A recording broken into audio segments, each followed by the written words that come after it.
Well, hey guys, this is part 2. Okay, so I'm going to start with Ephesians 2:9. First, I declare, Jesus Christ is the Son of God, and he came to the earth as a man in the flesh.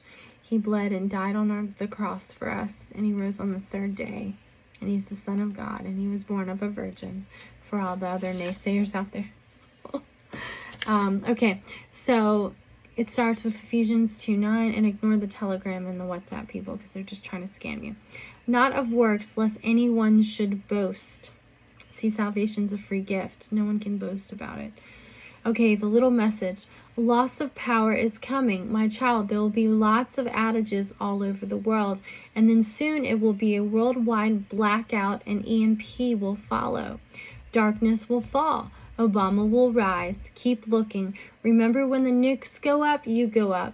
My real calendar date will be revealed soon. You will hear the trumpet. Redemption draws nigh. Look up. Colossians 1:11, strengthen with all might according to his glorious power for all patience and long-suffering with joy. John 2:7, Jesus said to them, fill the water pots with water, and they filled them up to the brim. 1 John 3:8, he who sins is of the devil, for the devil has sinned from the beginning. For this purpose the Son of God was manifested, that he might destroy the works of the devil. John 4:5, so he came to a city of Samaria, which is called Sychar, near the plot of ground that Jacob gave to his son Joseph. 1 Peter 2:9, but you are a chosen generation, a royal priesthood, a holy nation, his own special people, that you may proclaim that the praises of him who called you out of darkness into his marvelous light. Jonah 2:5, the waters surrounded me even to my soul, the deep closed around me, weeds were wrapped around my head. Hosea 4:3, therefore the land will mourn, and everyone who dwells there will waste away with the beasts of the field and the birds of the air. Even the fish of the sea will be taken away. Okay, guys, God has given so many warnings now. I mean, I can't even keep track how many. I have printed out every single message he's given me now, and I plan on leaving it for the people left behind, because I know in my heart that the Lord is going to get us. He's going to take his bride. He's told me in almost every single message. And,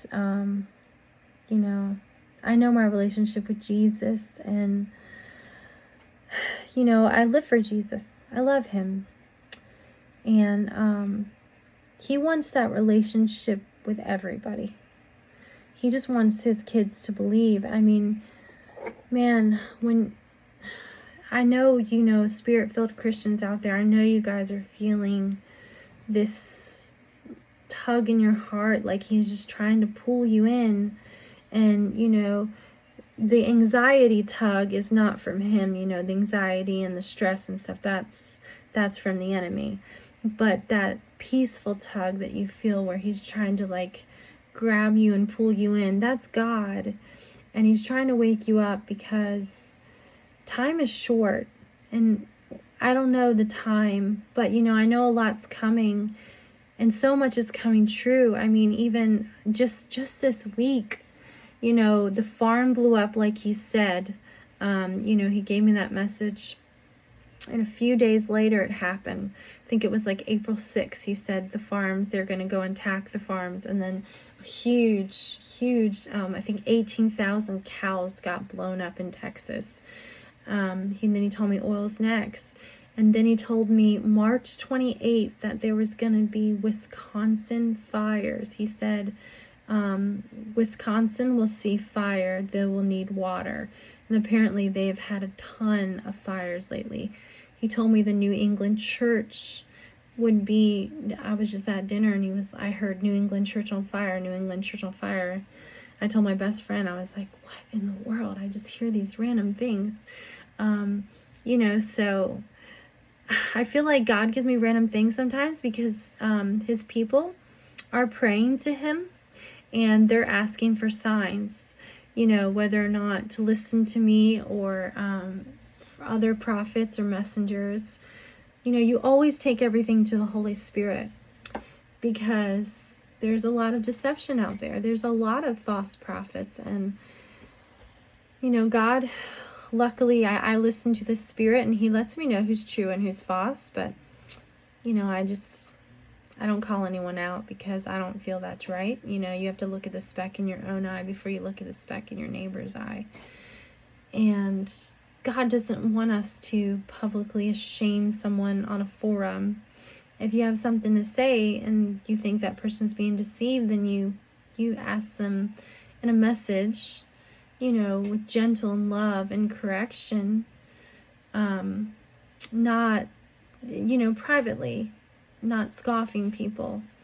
But guys, I mean, everything he's saying is coming true. I mean, even the green, I saw a video today how there's like another green comet or something coming. And then, you know, he told me meteorites falling, and then I found out that like there's supposed to be like a meteorite shower. And he's told me all this in advance before it's even like been on the news or anything. And like I said, I don't have time to watch videos. People tag me and stuff so much, and I'll be honest, like I can't watch them all. I'll like look at them for a second and then I have to move on. Honestly, I don't want to confuse my brain. I mean, I like confirmation. So like if you've heard me say something and it confirms it, just when you send me the video, just send me that little message. Hey, you know, the Wisconsin fires, here you go, it came true. That way I can keep it in my notes and stuff for the people who like need dates and everything, because the whole point is to share the gospel. We're trying to wake people up. And when people who are not believing in Jesus, and then they see that the words are coming true, it might change their mind. You know, it's just like all those people who didn't believe that there'd be a rapture or anything like that. When it finally happens and he takes his bride, those people that you have been witnessing to are going to remember. And they're going to be saved because they're going to come to Jesus and they're going to die for his glory. You know, I mean, why die for his glory when you can make the rapture? You know, you just believe in him with all your heart, and it's your faith, and it's a free gift. Can't boast about salvation. And you know, sometimes it's exhausting because there's just so many people that don't believe, and it's just hard. It's just really hard, especially when you know loved ones that you try to wake them up and they refuse to listen. And here's what I think. You just have to keep witnessing. Even though they think you're nuts or crazy, you just have to keep witnessing, because that one person you witness to, they may be saved, and then they might witness to another 10 people, and then another 10 people may witness to 25 people, and 25 people to 1,000 people. So the numbers grow. So just have a lot of faith and just be bold and speak out for Jesus. Because what does he say? He says, you know, if you deny me here on earth, I'll deny you here in heaven, or, you know, to the Father. I don't have scriptures memorized, but I do the best I can, and I ask Jesus for everything. So, but anyway, I hope, you know, this is encouraging for you, because I do know he's going to get his bride. I believe that 100% in my heart. And he's told me, and a lot of his messages are coming true. So if you're one of those people on the fence and you're just not believing, ask Jesus. Ask Jesus for a sign. You know, I mean, he told Cassie, faith over fear, that the only sign he's going to get is the Jonah sign. So, you know, Pharisees always asked for signs too, and they were never satisfied. So don't be like the Pharisees. The spirit of religion is bad. Don't mock your neighbor. Don't scoff at your neighbor. Love your neighbor. And we all fall short from his glory. No one is perfect, by all means. You know, no one's perfect. So just believe in Jesus. He loves you. All right, guys. Have a good night.